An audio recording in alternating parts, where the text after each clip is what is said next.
The English Hindi की ओर से आप सभी को हिंदी दिवस की ढेरों शुभकामनाएं। आज की वीडियो में हम बात करने वाले हैं कुछ 30 तथ्यों के बारे में जो हिंदी भाषा के बारे में होंगे।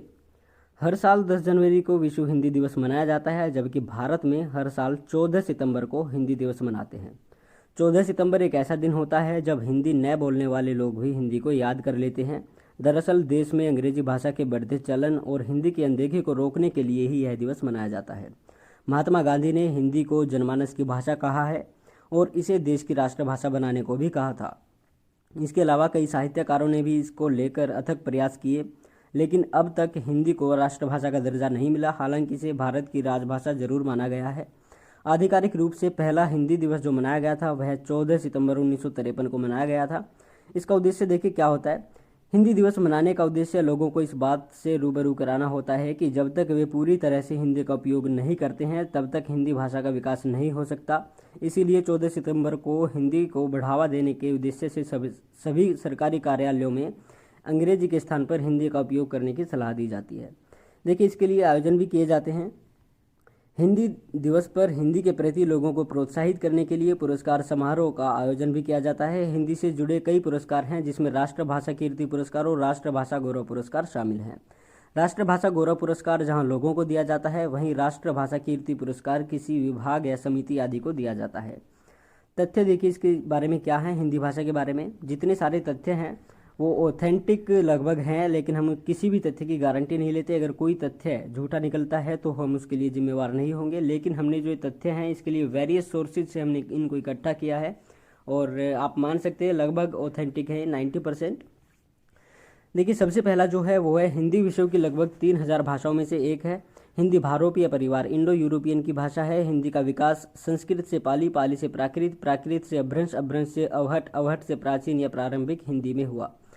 हिंदी भाषा के इतिहास पर पहले साहित्य की रचना एक भारतीय ने नहीं बल्कि फ्रांसीसी लेखक ग्रासिन द तैसी ने की थी। हिंदी खड़ी बोली इसकी पहली कविता प्रख्यात कवि अमीर खुसरो ने लिखी थी। 30 मई 1826 को कलकत्ता से पंडित जुगल किशोर शुक्ल के संपादन में निकलने वाले उदंत मार्तंड को हिंदी का पहला समाचार पत्र माना जाता है। विभिन्न प्रकार की परीक्षाओं में भी यह प्रश्न आ जाता है कि हिंदी का पहला समाचार पत्र कौन सा है और कब प्रकाशित हुआ था, तो आप इसको याद कर सकते हैं। हिंदी शब्द मूलतः फारसी भाषा का है। हिंदी शब्द हिंदी भाषा का नहीं है। 1977 में तत्कालीन विदेश मंत्री अटल बिहारी वाजपेयी ने पहली बार संयुक्त राष्ट्र की आम सभा को हिंदी में संबोधित किया। संयुक्त राज्य अमेरिका के 45 विश्वविद्यालय सहित विभिन्न देशों के लगभग 176 विश्वविद्यालयों में हिंदी का अध्ययन अध्यापन जारी है। भारत में सबसे ज़्यादा बोली जाने वाली भाषा हिंदी है। देश के लगभग 77% लोग हिंदी बोलते और समझते हैं।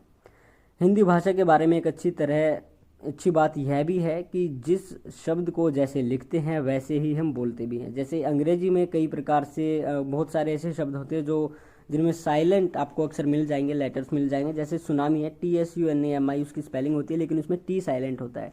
लेकिन हिंदी में ऐसा नहीं होता। जो शब्द जिस वर्तनी में लिखा जाएगा उसी प्रकार से उसका उच्चारण होगा। ये हिंदी की बहुत अच्छी विशेषता है। हिंदी भाषा को देवनागरी लिपि में बाईं से दाईं ओर लिखा जाता है। देश में हर 5 में से 1 व्यक्ति इंटरनेट को हिंदी में चलाना पसंद करता है। 36 करोड़ 60 लाख लोगों के लिए हिंदी मातृभाषा है। वहीं इस भाषा को कुल 48 करोड़ 70 लाख लोग उपयोग करते हैं। हिंदी को सबसे ज़्यादा नुकसान पहुंचाने वाले हिंदी समाचार पत्र हैं। इनमें अंग्रेजी, अरबी और फारसी भाषा के शब्दों को जानबूझकर अखबारों में ठूंस कर उन्हें प्रचलन में ला दिया है और अखबारों में ऐसे ही चलता है सब कुछ। यानी कि इनकी कई प्रकार से त्रुटि भी पाई जाती है स्पेलिंग में, और व्याकरण त्रुटि भी आपको मिल जाएंगी। तो कोई भी अखबार अगर आप पढ़ते हैं तो उससे पहले आपको अलर्ट रहना पड़ता है। हालांकि हम किसी भी विश्वास पे खासकर हिंदी अखबार पर हम किसी भी अखबार पर विश्वास नहीं कर सकते। इसके बाद आते हैं नमस्ते। जो शब्द होता है हिंदी में उसका प्रयोग सबसे ज़्यादा किया जाता है। सन 2000 में हिंदी का पहला वेब पोर्टल अस्तित्व में आया था। तभी से इंटरनेट पर हिंदी ने अपनी छाप छोड़नी प्रारंभ कर दी, जो कि अब रफ्तार पकड़ चुकी है, क्योंकि कई प्रकार की ऐसी वेबसाइट आपको मिल जाएंगी जिनमें हिंदी में ही पोस्ट होता है। तो ये बहुत अच्छी बात है। हिंदी भारत की उन 7 भाषाओं में से एक भाषा है जिसका इस्तेमाल वेब एड्रेस URL बनाने के लिए किया जाता है। 1954 में भारत सरकार ने हिंदी व्याकरण तैयार करने के लिए समिति का गठन किया था। तो 1953 में पहला हिंदी दिवस मनाया। 1954 में हिंदी के व्याकरण तैयार करने के लिए समिति का गठन हुआ, जो कि अब अच्छी तरह से एक हिंदी की व्याकरण तैयार हो चुकी है।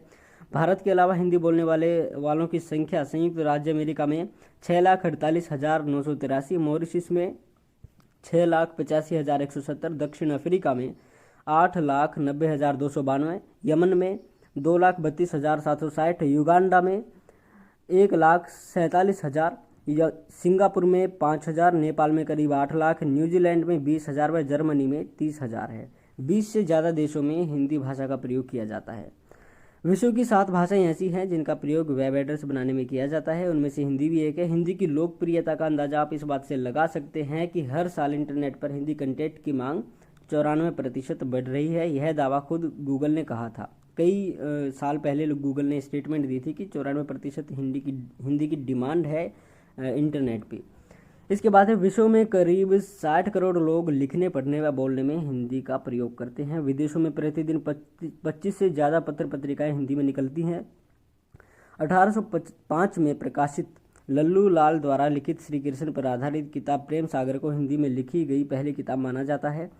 हिंदी को अपना नाम एक पर्शियन शब्द हिंदू से मिला था, जिसका मतलब है पवित्र नदी की भूमि। यह भी कहा जाता है कि सिंधु नदी के पास जो सभ्यता फैली उसे सिंधु सभ्यता और उस क्षेत्र के लोगों को हिंदू कहा जाने लगा, जो कि सिंधु शब्द से ही बना है। इनके द्वारा जो भाषा बोली गई वह हिंदी कहलाई। सरकार ने संयुक्त राष्ट्र की आधिकारिक भाषाओं में हिंदी को शामिल कराने के लिए सालाना 250 करोड़ रुपए खर्च किए हैं। हालांकि आज भी सरकार बहुत जोर लगा रही है कि हिंदी जो है वो हमारी मातृभाषा एक प्रकार से बने और उसको इतना प्रचलन में लाया जाए कि जितना अंग्रेजी आज के समय में है। इसके बाद बिहार वो पहला राज्य है जिसने हिंदी को अपनी आधिकारिक भाषा के तौर पर स्वीकार किया। साल 1881 तक बिहार की आधिकारिक भाषा उर्दू हुआ करती थी, जिसके स्थान पर हिंदी को अपनाया गया। अन्य भाषाओं की अपेक्षा हिंदी भाषा सबसे सरल और लचीली है। हिंदी को राष्ट्रभाषा बनाने का विचार सर्वप्रथम बंगाल में उदित हुआ। भारतेंदु हरिश्चंद्र के घनिष्ठ सहयोगी व पत्रकार नारायण मिश्र ने हिंदी हिंदू हिंदुस्तान का नारा दिया। तो ये हमारे कुछ 30 तथ्य थे हिंदी भाषा के बारे में। इसके बाद जानते हैं हिंदी भाषा में बहुत से विदेशी शब्द हैं जो हिंदी में अपनाए गए हैं और हम उनको हिंदी शब्द मान बैठते हैं। देखिए, पुर्तगाली हैं अचार, चाबी, संतरा, आलपिन, बाल्टी आदि। तुर्की है कैंची, चम्मच, तोप, बारूद, खंजर, चेचक, बेगम, उर्दू। और फ्रेंच शब्द हैं काजू, कारतूस, मेयर, कूपन, मीनू, सूप। और डच है तुरुप, बम, चिड़िया। यूनानी अकेडमी, एटलस, बाइबल, टेलीफोन। अरबी शब्द हैं औरत, अदालत, कानून, कुर्सी, लिफाफा, इज्जत, इलाज, औलाद, हिम्मत, कब्जा, दुनिया, बहस, कमाल, तहसील, आज़ाद, तराजू, जिला, मुसलमान, हलवा, वकील आदि। फारसी शब्द हैं आदमी, तनख्वाह, चश्मा, बीमार, जमीन, दवा, खून, गुब्बारा। अंग्रेजी शब्द जो हैं tie, station, mic, diet, transparent, friend, relationship, beautiful, cute आदि शब्द हिंदी में बखूबी प्रयोग किए जा रहे हैं। और अंग्रेजी में तो ऐसे बहुत सारे शब्द आपको मिल जाएंगे जिनको आप सोचते हैं कि इतने प्रचलन में हो चुके हैं कि उनका हिंदी मीनिंग आप नहीं जान सकते। इसके बाद अंग्रेजी में भी कुछ ऐसे शब्द हैं जो हिंदी से लिए गए हैं। आप देख सकते हैं गुरु, जंगल, कर्मा, योगा, बंगला, चीता, लूट, ठग, अवतार। ये हिंदी के शब्द हैं जो अंग्रेजी ने भी अपनाए हैं। तो कैसी आपको ये जानकारी लगी कमेंट सेक्शन में हमें ज़रूर बताएं। और हम आज आपको जिस प्रकार से सरकार की गाइडलाइन है कि हिंदी में ही आप सब कुछ करें, सारे काम मान सकते हैं हम, तो ये अच्छी बात है। सरकार भी प्रयास कर रही है तो हमें भी प्रयास करने चाहिए और हिंदी को अपनी मातृभाषा मानना चाहिए। और हिंदी में ही हमें अपने सारे काम लिखने के, पढ़ने के, बोलने के, ये सारे काम हमें हिंदी में करने चाहिए। तो ये जानकारी आपको कैसी लगी हमारे कमेंट सेक्शन में ज़रूर बताएं।